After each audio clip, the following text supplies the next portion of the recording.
10 ऑक्टोबरच्या नागपुरातील ओबीसी मोर्चाबाबत चंद्रपुरात सकल ओबीसी समाजाची आढावा बैठक. आमदार विजय वडेट्टीवार यांनी केला गंभीर आरोप. मोर्चा तयारी सुरू झाल्यापासून आपल्याला रोज 10 ते 20 शिवीगाळीचे फोन येत असल्याचा केला आरोप. आपण मराठा समाज अथवा जरांगे यांच्या विरोधात नसून आम्हालाही ओबीसींच्या 374 जातींसाठी लढण्याचा अधिकार असल्याचे केले स्पष्ट. झुंडशाही गुंडशाही दादागिरी करू नका असे केले आवाहन. ओबीसी मोर्चाची तयारी सुरू केल्यापासून मला रोज 15 ते 20 आई बहिणीच्या शिव्या देणारे फोन येत असल्याचा गंभीर आरोप माजी मंत्री आणि काँग्रेसचे विधिमंडळ गटनेते विजय वडेट्टीवार यांनी केलाय. चंद्रपूर शहरातील जोडदेव येथे 10 ऑक्टोबरला नागपुरात होणाऱ्या ओबीसी महामोर्चाची पूर्वतयारी म्हणून आयोजित केलेल्या आढावा बैठकमध्ये बोलताना विजय वडेट्टीवार यांनी खळबळजनक माहिती सांगितली.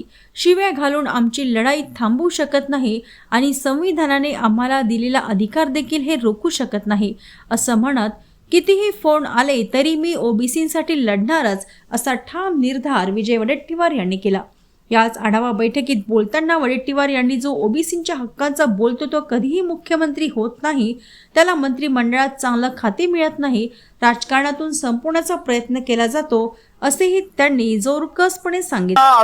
अर्धा लोक मला फोन करून शिव्या देतात आणि घाणेरड्या शिव्या देत आहेत. तुम्ही मराठ्यांचं नुकसान करायला निघालात वगैरे असं ते म्हणतायत. मी मराठा समाजाचा विरोधक नाही, मी जरांगे पाटलांचा विरोधक नाही, मी ओबीसीच्या हक्काचं संरक्षण व्हावं यासाठीच आम्ही ही लढाई लढतो आहोत. त्यामुळे अशा प्रकारचं कोणी प्रयत्न करेल तर मला त्यांना विनंतीच करायची आहे की तुम्ही आम्हाला शिव्या घालून आमचं नुकसान करू नका.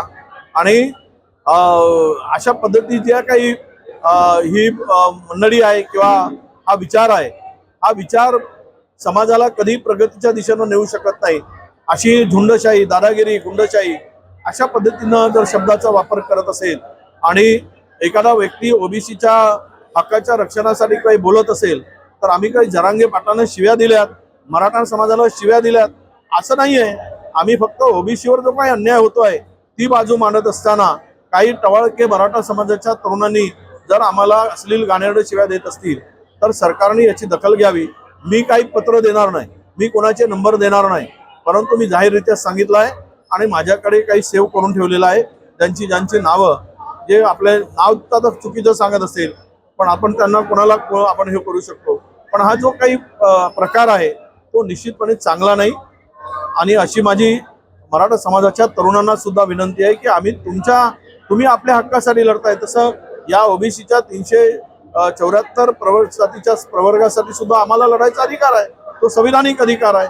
परंतु तुम्ही शिव्या घालून ही लढाई तुम्ही थांबवू शकत नाही किंवा आम्हाला जो काही घटनेने अधिकार दिला आहे, संविधानिक अधिकार आहे, तो तुम्ही अशा शिव्या देऊन हिरावू घेऊ शकत नाही असं माझं त्यांना आव्हान आहे.